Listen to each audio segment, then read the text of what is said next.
అందరికీ నమస్తే. నందిమండలం వేణుగోపాల్ ఛానల్కు స్వాగతం. సో మనతో పాటు AICC national coordinator OPC department Karnataka state in-charge sir మనతో పాటు ఉన్నారు. ఆయనతో మాట్లాడదాం. నమస్తే సార్. నమస్కారం అండి.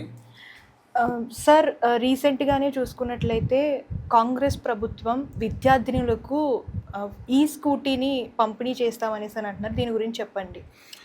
అయితే రేవంత్ అన్న సీఎం అయినప్పటి నుంచి ఇప్పటి వరకు మేము ఇచ్చిన హామీలు 6 గ్యారెంటీలు కావచ్చు, అన్నీ ఒక్కొక్కటి అమలు చేస్తూ అటు రాష్ట్రమంతా ప్రతి మహిళలకు మరియు ప్రతి ఒక్కరికి మేము చేరువవుతూ ఈ మధ్య ఎలక్షన్స్లో కూడా అద్భుతంగా గెలుస్తున్నాం, చూశారు మీరు.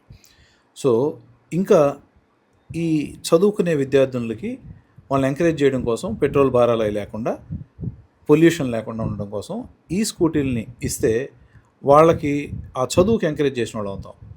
ఆ విద్యార్థులు దాదాపు 1,60,000 మంది దీంట్లో ఎలిజిబిలిటీ రావచ్చు. అటు గవర్నమెంట్ కాలేజీలు, డిగ్రీ కాలేజ్ చదివే వాళ్ళకి, మహిళా కాలేజ్ చదివే వాళ్ళకి ఇలా ఎలిజిబిలిటీ క్రైటీరియాని తయారు చేస్తారు. ఆ ఎలిజిబిలిటీ క్రైటీరియాని బట్టి ఎవరెవరు ఎలిజిబుల్ అవుతారో వాళ్ళందరూ ఖచ్చితంగా ఈ పథకానికి అర్హులవుతారు. ఆ పథకం మొదలుపెట్టినప్పుడు అప్లై చేసుకోవాలన్నప్పుడు రాష్ట్రం అంతా ఈ విద్యార్థులను తప్పకుండా అప్లై చేసుకొని ఈ పథకాన్ని ఉపయోగించుకోండి.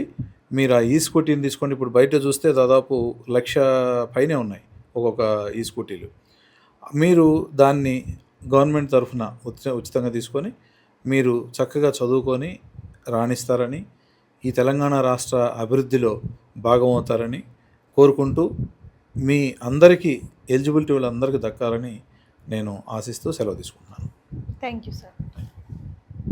చూసారు కదా, ఇలాంటి లేటెస్ట్ వీడియోస్ కోసం ఛానల్ని ఫాలో అవ్వడం, సబ్స్క్రైబ్ చేయడం మర్చిపోకండి.